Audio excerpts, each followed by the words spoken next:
Well, like she said, I am not from Texas. I moved here recently for a job, and then very recently got fired from that job. Thank you. It's nice of you. So now I'm just a guy in Texas with you all. So hi. So I'm at this place now in my life. It's a very uncomfortable place. And age 40 is banging on my door, trying to have sex with me against my will.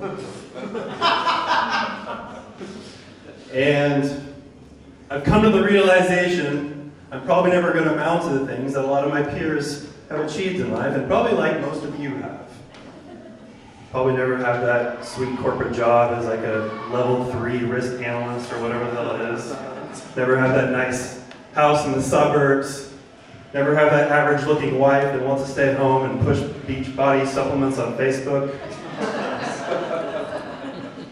No, I think my greatest skill at this point is just going to be the strong resemblance I have to Max Joseph from that show, Catfished.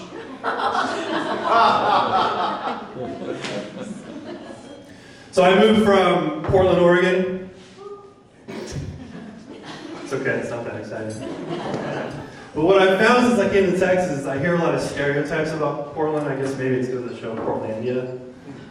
One of the things is like that we only eat granola. But I want to ask, what's wrong with granola? It's a highly nutritious treat. It lowers your cholesterol.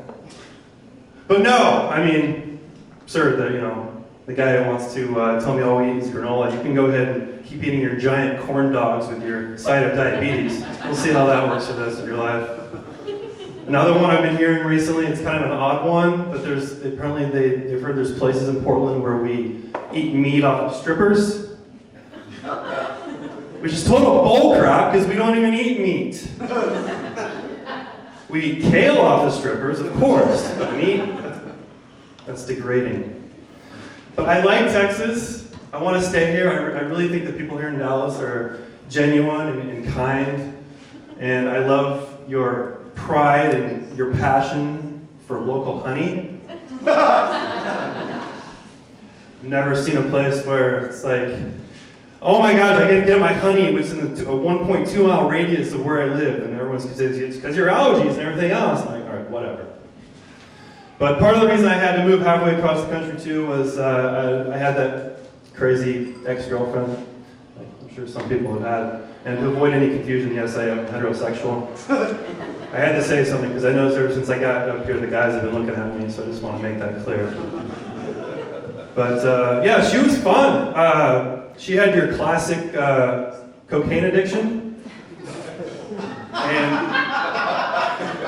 it seems to be contagious on the West Coast. I don't know if anyone else is from the West Coast, but I'm not quite sure if this is attributed to, she also had what's called a bedwetting issue. So probably 2 or 3 times a week, she would pee the bed, and I'd be in the bed with her, and I'd wake up half drenched in her urine. And of course I would get up and I'd be pissed. She always had the best response. I mean, she was brilliant. She was able to point the blame on me somehow. It's like, oh, if your kids wet the bed at night, you're gonna get this upset? And I'm like, well, first of all, if my 30-year-old daughter is still sleeping in the same bed with me, and pissing herself at night, yeah, there's probably a life situation that I might not want to deal with. I don't know. But now I am in a healthy relationship, a romantic relationship. It's probably the first healthy relationship I've been in my life, to be honest. So I'm a little scared. It's also an interracial relationship. So she is a white man, and I, of course, am a black woman. But she's from Sierra Leone. That's in West Africa. You guys haven't spun a globe in a while. So it's interesting when introduced her to a lot of my Caucasian friends and family. They're always super awkward because white people are with race. And it turns into this game of, oh, let's name every African-themed movie or song that we know. And unfortunately, the only movies they know have to do with African genocide. So it's like, it's so nice to meet you. You know, I loved Blood Diamond. Oh my gosh, it's so great to meet you. Hotel Rwanda was so good. And I hate that that's how my grandmother still talks. But I don't know, it's a good relationship. I hope it works out.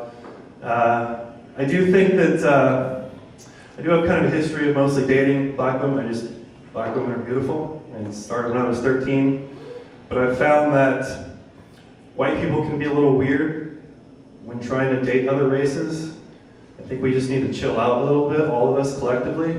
I mean, it's like a white woman will go on a date with a black man, and then the next day she's like got braids and posting Malcolm X quotes on Instagram.